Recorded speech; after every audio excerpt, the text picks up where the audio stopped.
Hello friends, welcome to sin channel. So ఇవాళ మనం మాట్లాడుకోబోయే topic వచ్చేసి బాహుబలి ది ఎపిక్ రిలీజ్ గురించి. బాహుబలి సినిమా గురించి, ఆ సినిమాలో ఏ సీన్స్ యాడ్ చేస్తుంటారు, యాడ్ చేస్తుంటే బాగుండేది అనే వాటి గురించి మాట్లాడుకుందాం.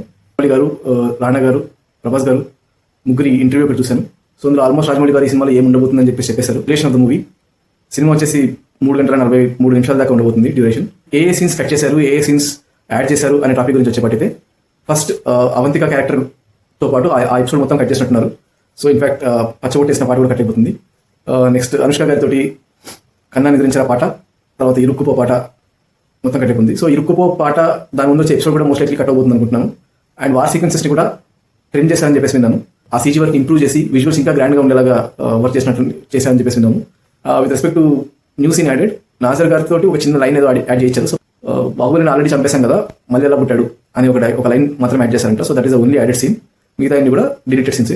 సో ఫైనల్గా ఒక సర్ప్రైజ్ వచ్చేసి ఇంటర్వెల్ టైంలో బాహుబలి ది ఎటర్నల్ వరల్డ్ అని చెప్పేసి ఒక యానిమేటెడ్ సినిమా లాస్ట్ 2.5 years నుంచి వర్క్లో ఉందంట. సో ఆ సినిమా గురించి ఒక టీజర్ వదిలిపోతున్నారు. So that would be the surprise to the movie lovers. So ఫైనల్గా these are the updates from Baahubali release. కాకపోతే మన స్టైల్లో చెప్పుకోవాలనుకుంటే, సో బేసిక్గా నా వరకు ఒక 2 సీన్లు యాడ్ చేస్తుంటే ఇంకా బాగుండేదేమో అనేది as a Baahubali franchise lover నా ఒపీనియన్. సో మనం ఏ సీన్స్ యాడ్ చేస్తుంటే బాగుండేది దాని గురించి ఈ వీడియోలో మాట్లాడుకుందాం.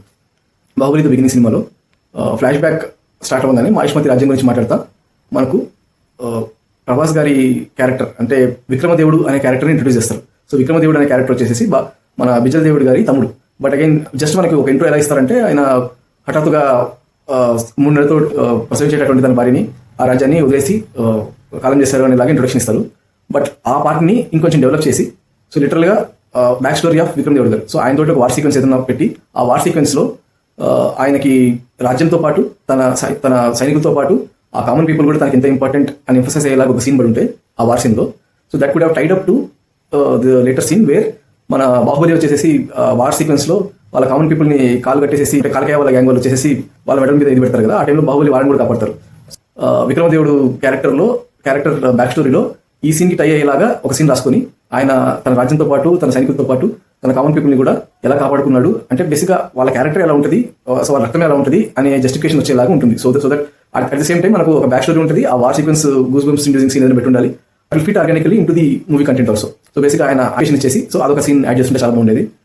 రెండో సీన్ వచ్చేసి ఫస్ట్ బ్యాక్ స్టోరీలోనే ఆయన సంహవ్ ఒక సీన్లో ఎలాగైనా సరే కట్టప్పని కాపాడే సీన్ ఏదైనా రాసుకుని ఉంటే, సో ఆ కట్టప్ప అమరేంద్ర బాహుబలి క్యారెక్టర్ని చంపేటప్పుడు ఆ ఎమోషనల్ టర్మైల్ అంటే ఆ ఎమోషనల్ పెయిన్ తాలూకా జ్ఞాపకాలను కూడా తలుచుకుంటూ తనని వాళ్ళ నాన్న అంటే బేసిక్గా అమరేంద్ర బాహుబలి వాళ్ళ నాన్న విక్రమదేవుడు అతన్ని కాపాడినా కానీ అతను వాళ్ళ కొడుకునే చంపుతున్నాడు అనే ఒక ఎమోషనల్ పెయిన్ ఒకటి హైలైట్ చేసి ఉండొచ్చు.